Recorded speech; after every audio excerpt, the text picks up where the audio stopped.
let's see. Here we are. We're reading a little bit of the Assassination of Kirov, which is in fact I also have Ubisoft Connect open up on the screen. We're thinking about playing the Assassin's Creed game, but I can't bring myself to play it yet.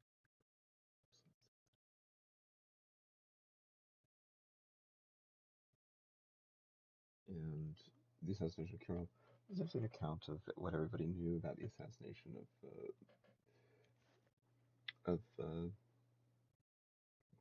Kirov, and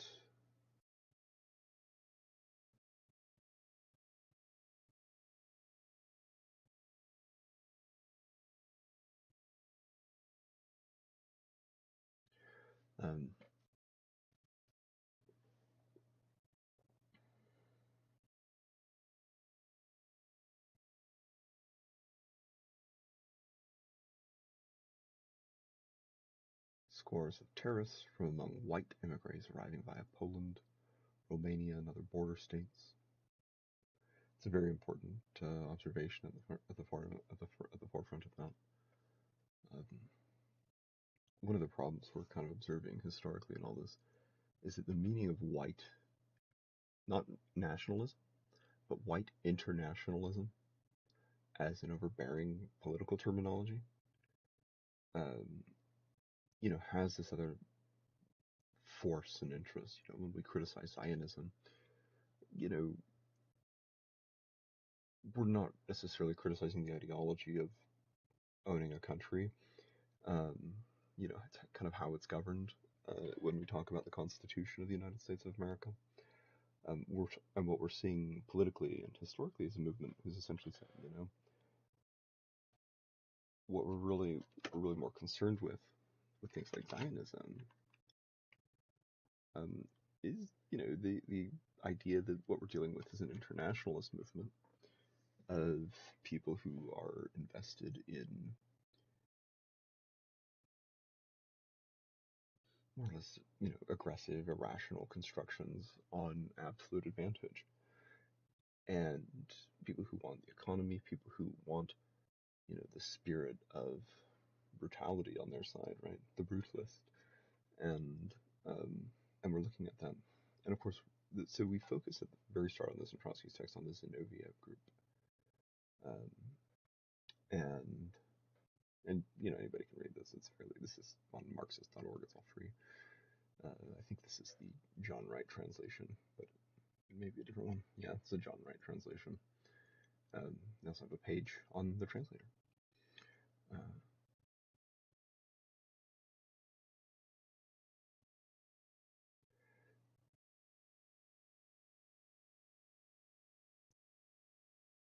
So this is what we wanted to point out here, and it's a fairly serious thing.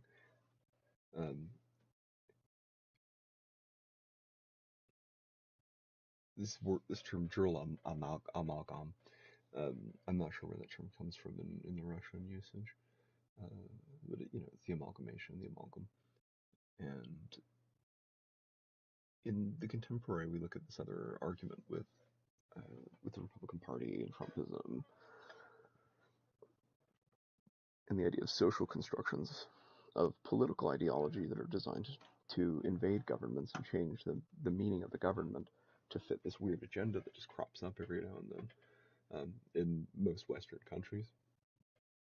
And what we say is actually convolutional. There's somebody out there just throwing information into the mix, more or less implicating the idea that the culture itself isn't solvent. And so Trotsky's opinion here comes weeks after the assassination,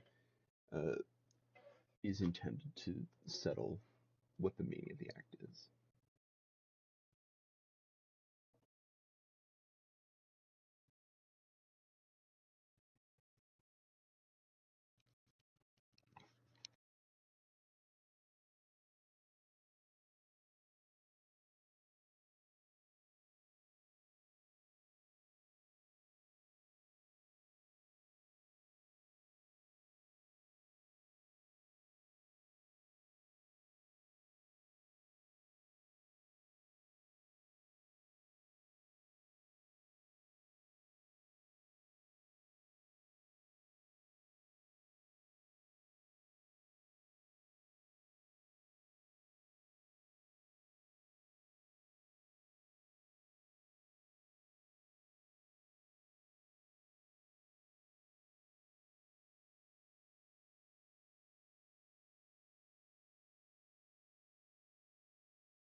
So the critical element here, we're just talking about the weaknesses in the argument against Zinoviev.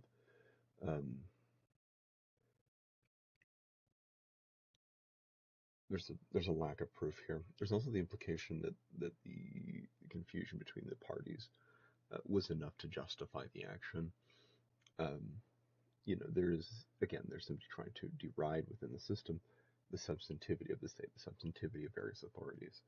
And again, in our current system, those are the same objections that Republicans usually have, that we would say are against essentially ecclesiastical objections against the ecclesiastical form and termination of the government, the idea that it has res executoris, res judicata, the idea that we're looking at congressional forum as this centralizing and originalist narrative to the convention in terms of organic construction or even compartmentalization of government, how government concentrates power.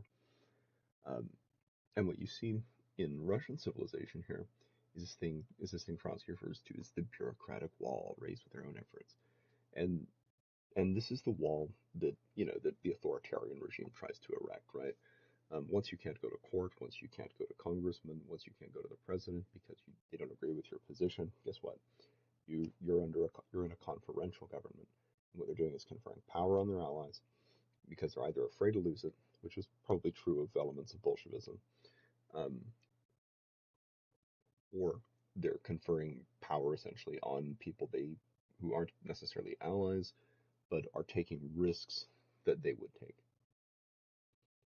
And and this is a very difficult term. Like if you're looking at something like Marxist internationalism, Zinoviev's or Kamenev, these buzzwords that run through the whole text. But what's really happening here is that the meaning of the bureaucratic wall isn't really being evaluated. And when we have to look at American civilization, the major problem we have is that in American civilization, the bureaucratic wall is, how do I put this? It's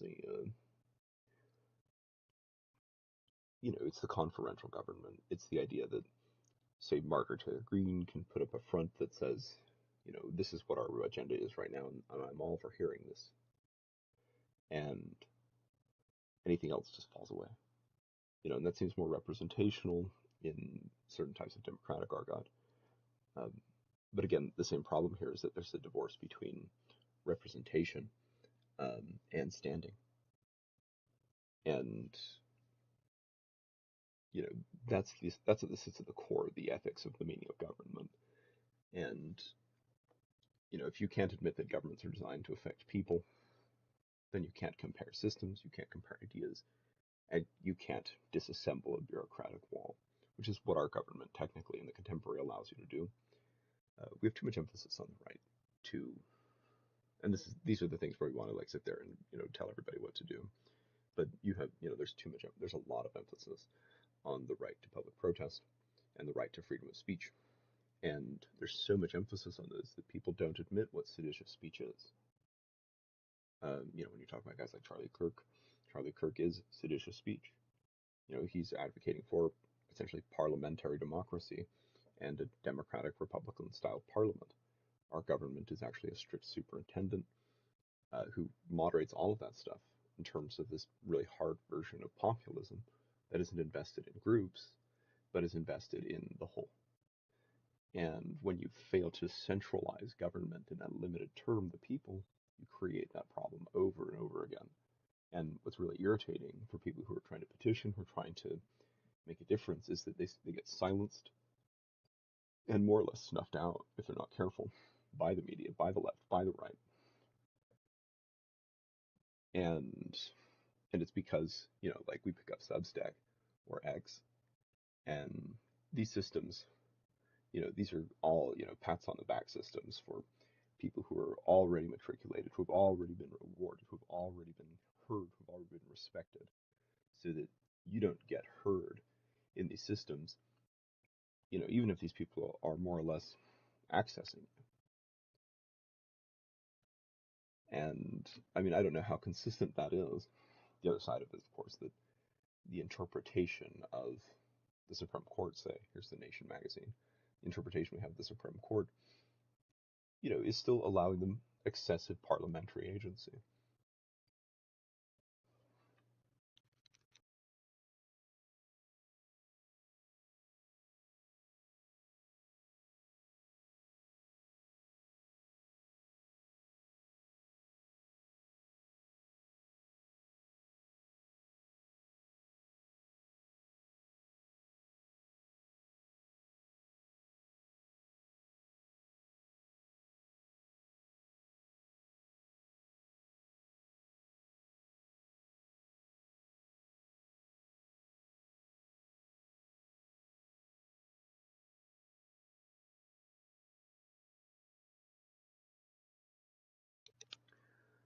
And here's another side note.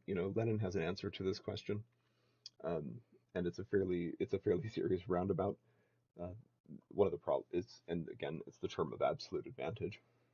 Anytime you're engaged in cultural renovation, cultural social engineering, what you're really trying to do is orchestrate how advantage operates within the government and therefore within the culture at large. And so the idea is that you find something that's valid in the culture and you put it in government and let it trickle down, right?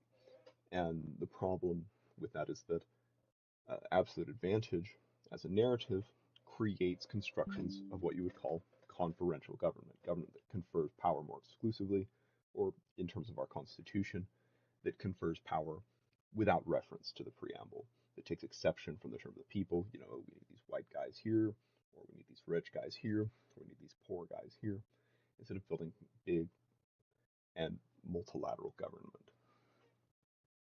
And Lenin addresses this in one of his more critical texts, talking about limitations on capitalism, but he doesn't. He also leaves it unstated. He was obviously accused, and he obviously felt even accused by Trotsky.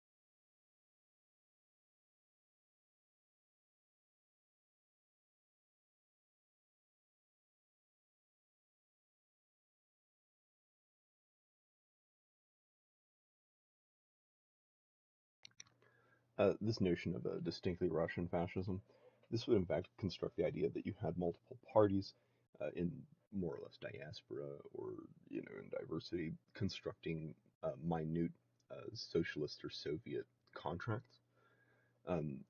That would be the world imagined, say, in the Alien series that everybody's watching on TV right now.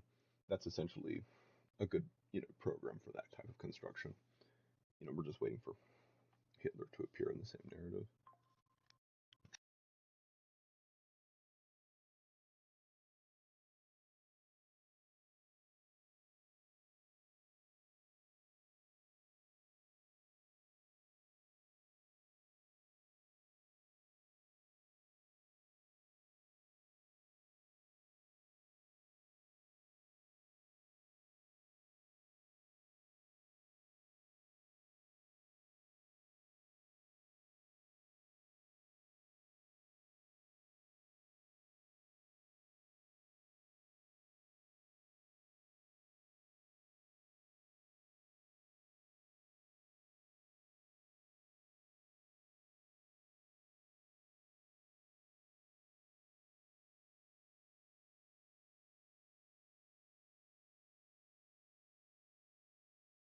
Anyway, we have a Substack thing that we use. We call it civil bureaucratic federalism, and of course, and so it sounds like fascism, the leading bureaucratic group. We would be the leading bureaucratic group in our own minds, and we would pick up you know routine media, and media would say you're a traitor to your kind, right?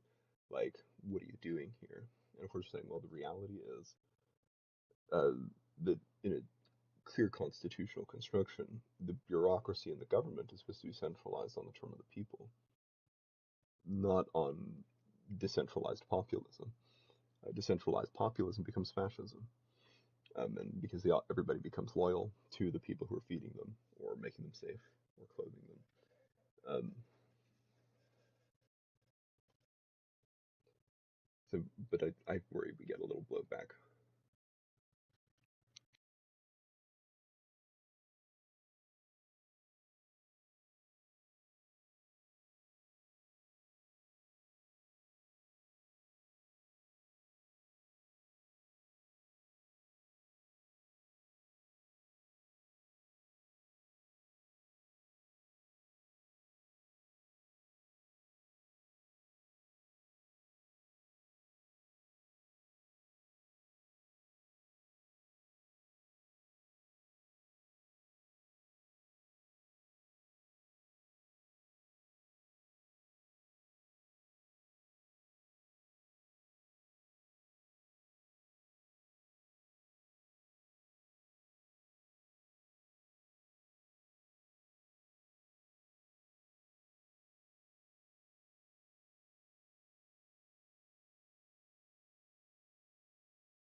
We need a synth to create original background music that allows us to fill our content with sounds that are non-intrusive, dampening, centralizing, contemplative, incisive, penitent, virtuous, retributive.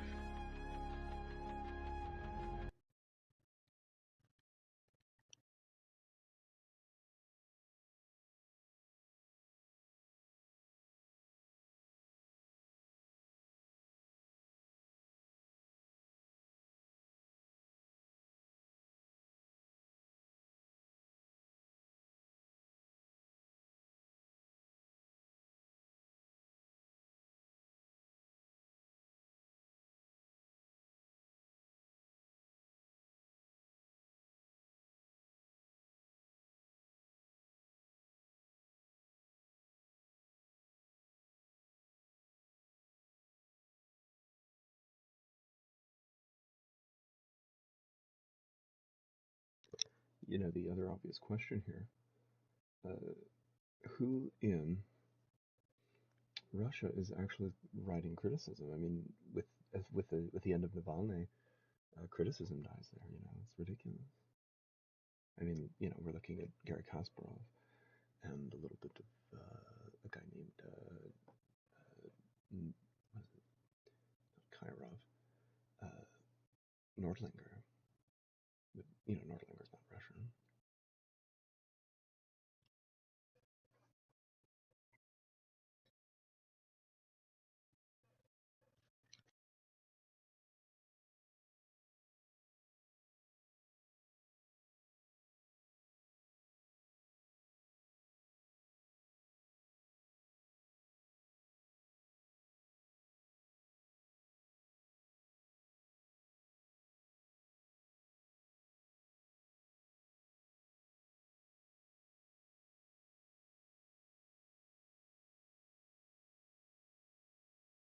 You know, he's criticizing Stalin more directly in this context here, the dual role of the bureaucracy.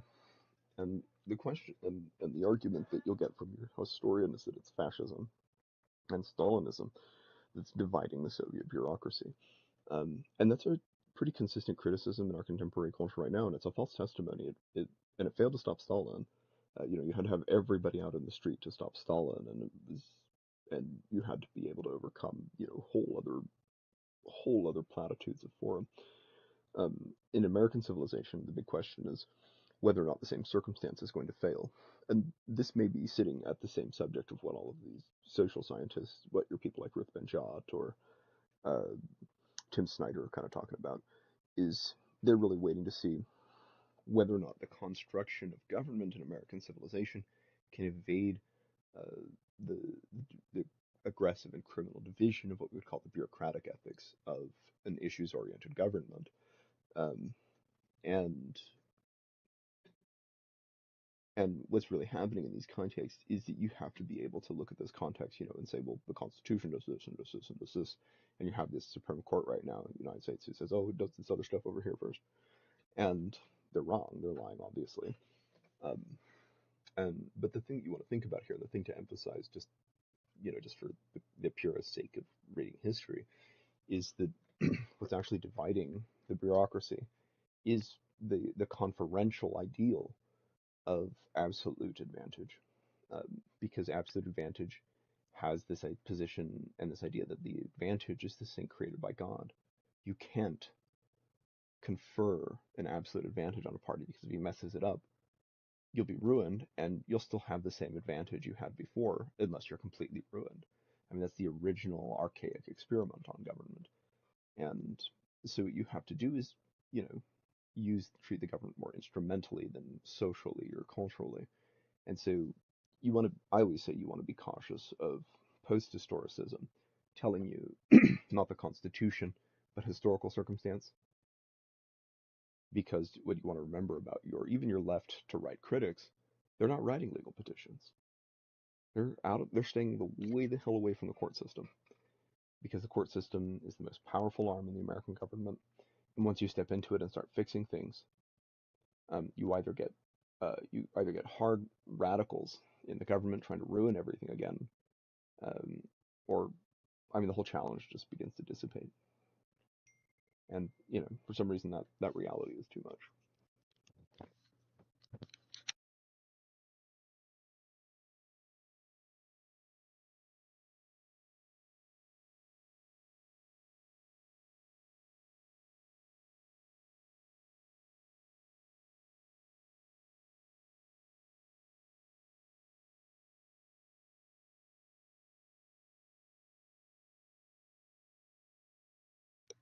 And bureaucratism here isn't what he really might really be misstating here is populism and errant populism from socialist terminologies, because the communist to socialized construction has this parliamentary angle.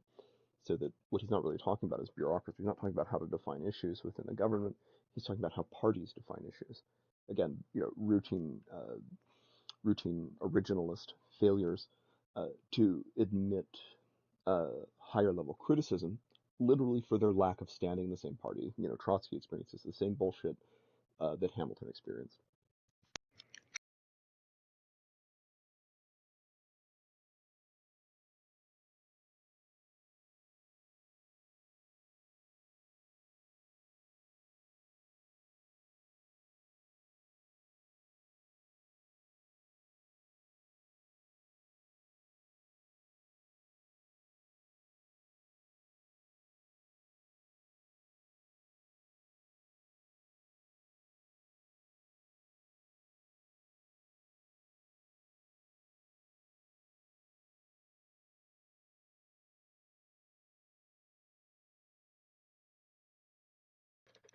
Is a Kantian reference, enlightened absolutism.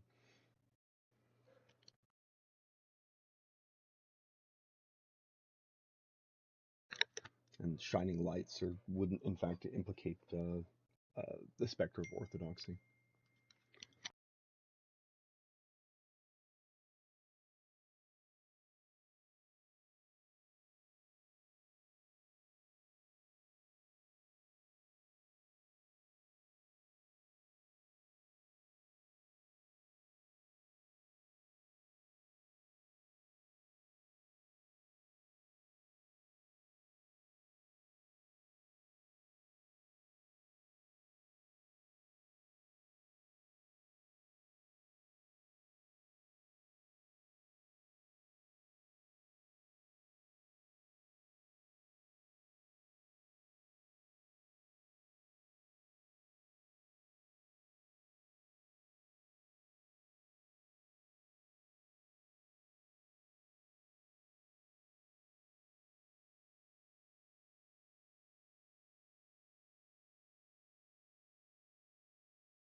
cat compromise of Bolshakov, and the specter of the Russian cat.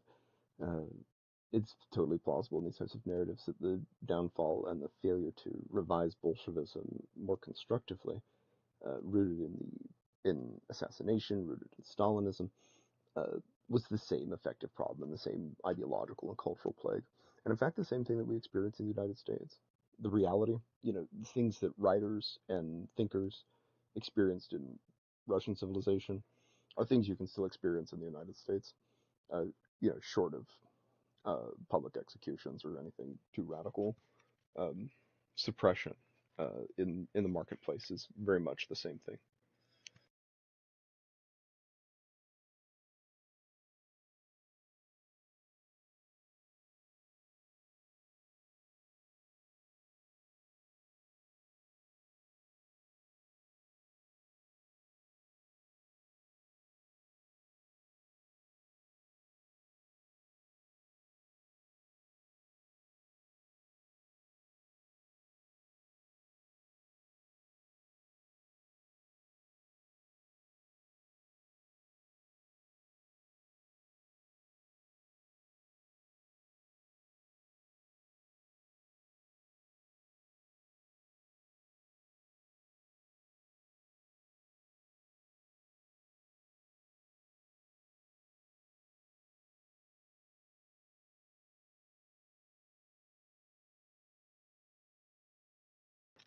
And here's the rational specter of Marx.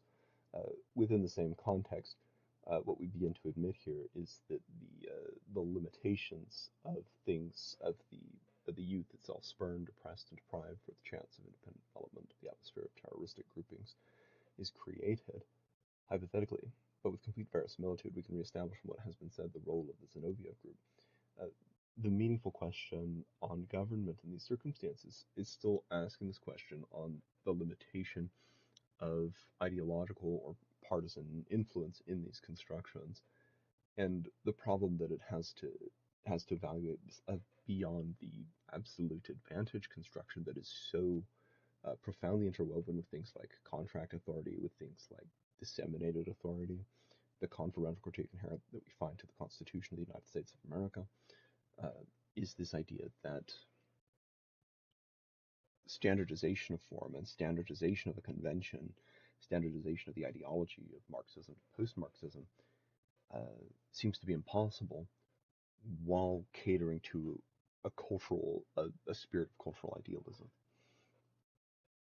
And this is the other thing you have to admit about the left, is that once we're looking at leftism, we're looking at the idea that, we lived through a century of genocides in this country under that Constitution. And no matter what, the right in that country doesn't know and doesn't follow the Constitution. They don't uphold the law, and the country should not stand. And and that's the argument that sits there in the same moment, and it's that same argument in Trotskyism, it's that same argument in Hamiltonianism, and we call it Hamiltonianism, and it's improper, but um, what sits at the base of it is elemental populism, and it's the idea that the people are the same, one, some, or all.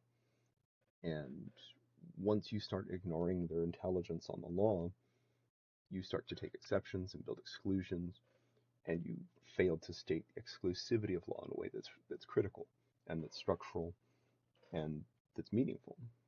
And that ultimately precipitates a much more radical problem.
And this question is still true.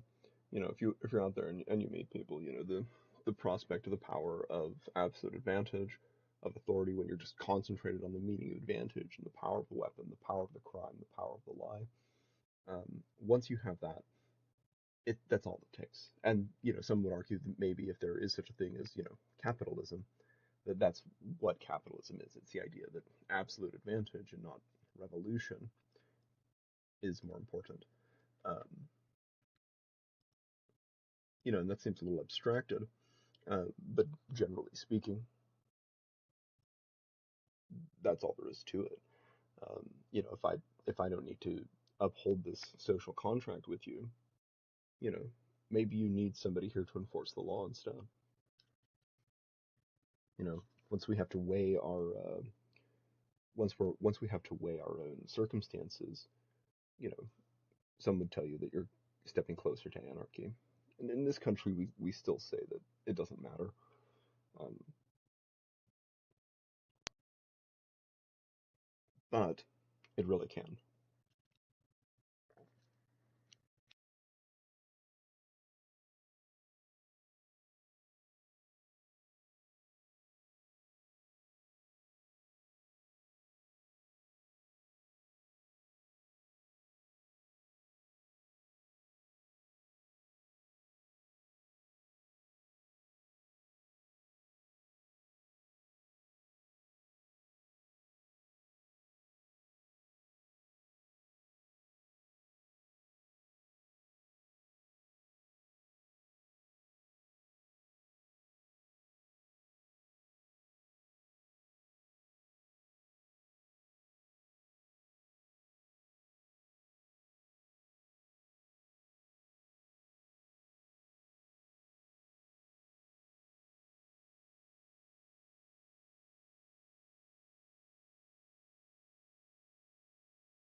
So here's a section of the confession, and we wrote this I think just early last spring, and we're talking about the limitation of a similar kind of terminology, but we're observing it more originally in context with American civilization.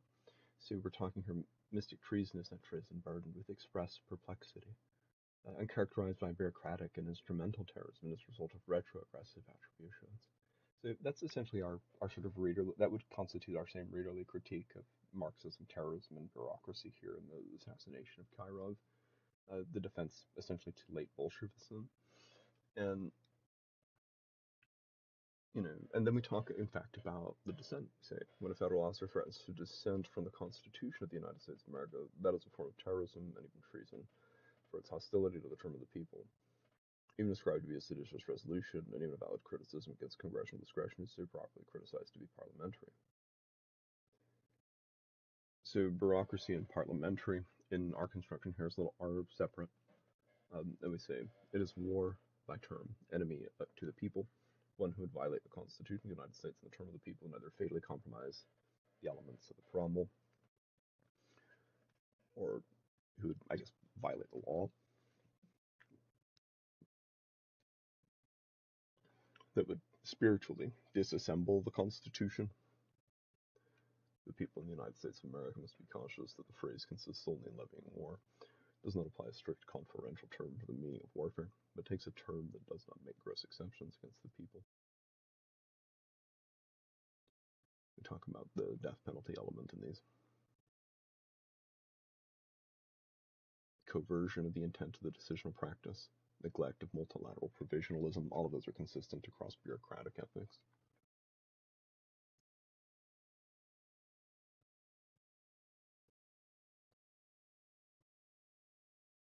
And we come up with the same criticism, of Bolsheviks and Leninists and, Stalinists. The framers in post-construction failed to revolutionize, and instead preferred to conduct bureaucratic revision of conferential legal standards that were consistent with strict parliamentary government. And we actually compare Marber versus Madison. Where's the leading constitutional precedents for Russian civilization? Someone probably stole it and ate it.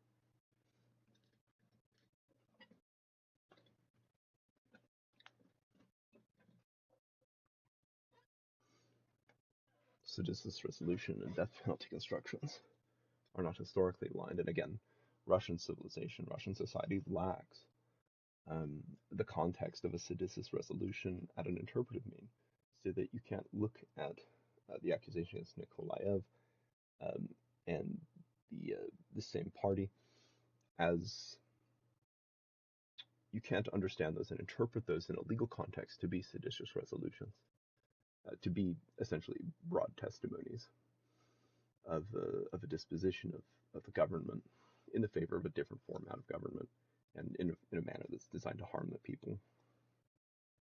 We talk about death penalty and murder. And of course, death penalty in this country is, on an interpretive basis, is unconstitutional. A conferential government says that you have to build that prohibition into the law, and because there are certain types of killers who think about the consequences of their actions, who, if they could just get away with rehabilitation, would kill. And that seems fairly clear as an ordinary rational or as a political argument.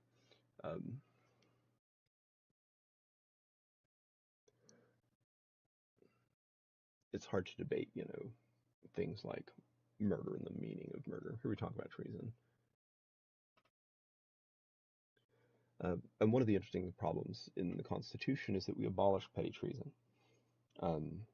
And so what this means essentially is that when you abolish petty treason, what it means is that a violation of the criminal law is not a transgression against the state per se. And what we say, in fact, is that it's a transgression against civil integrity.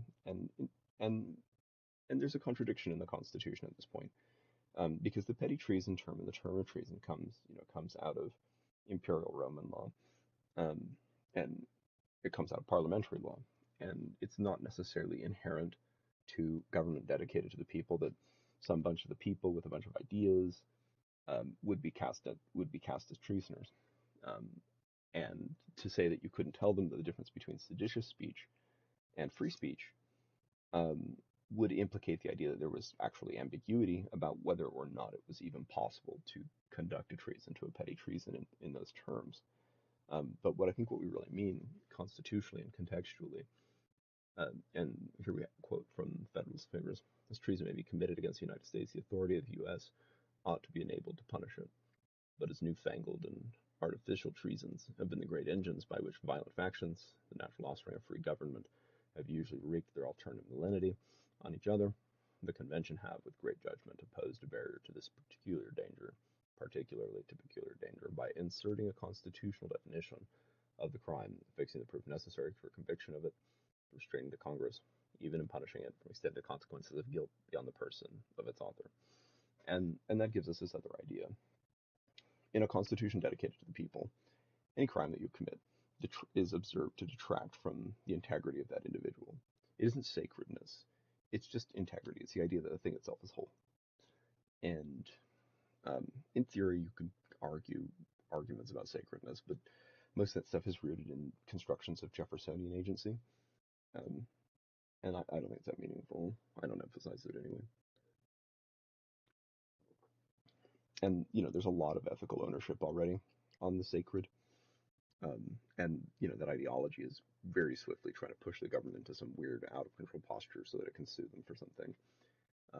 And the irony is that the government has been very, very careful about how it treats and mistreats the media for all through the first Trump administration. You have these kind of moments where there's like a blow up and kind of a fallback. It's the appeasement narrative that we see going on in the contemporary America is still beneath. We're just getting to the idea that appeasement is about forcing the people individually all to submit, so that other people don't get hurt. And I see that out here driving around and working and doing things, and it's revolting. The reality is that you have to stand against that difference, and you have to really stand out against seditious speech, because the government here doesn't let you do anything. It doesn't let you just do whatever you want because you can say it in government. And people interpreting it that way really are way out to lunch. Anyway, what we're getting at is that any crime in some respect could be characteristic as petty treason. A theft against, the marketplace vendor is a petty treason because it violates the civil integrity of the marketplace chaos. And, and we could kind of balance that out in a harms and equities term and say, well, the person was starving to steal from the vendor, and letting him starve would besmirch our civil integrity just the same. And then the objection comes in from the Solicitor General and says, well, the government objects because it believes both in the action at law, and the agency has not yet been created. The Congress will not move on this subject until the Senate Appropriations Committee, And there's this made-up argument happening in the background, and it's the same argument that we see where bureaucracy and faction have to express themselves. They have to discharge themselves because they get all this information, just like we do if you're reading all this stuff.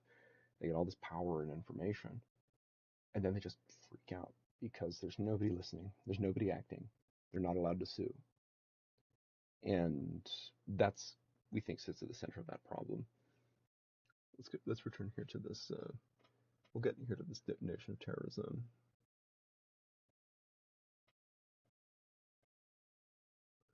Accuse the Republicans of being in seditio there.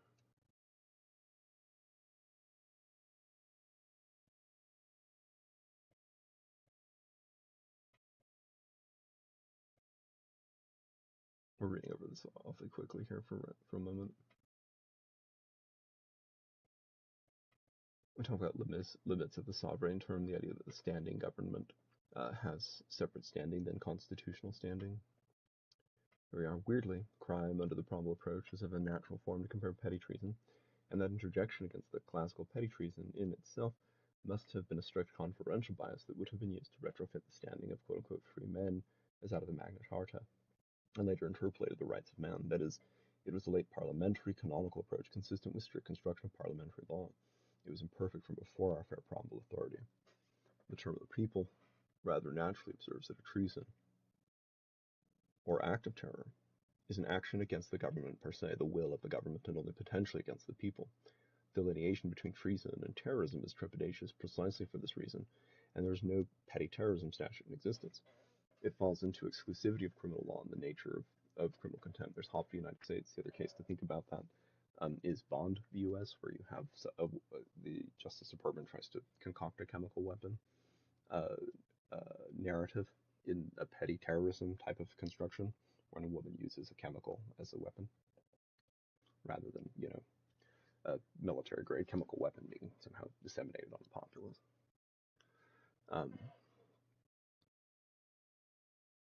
Civil integrity observes the people integrally.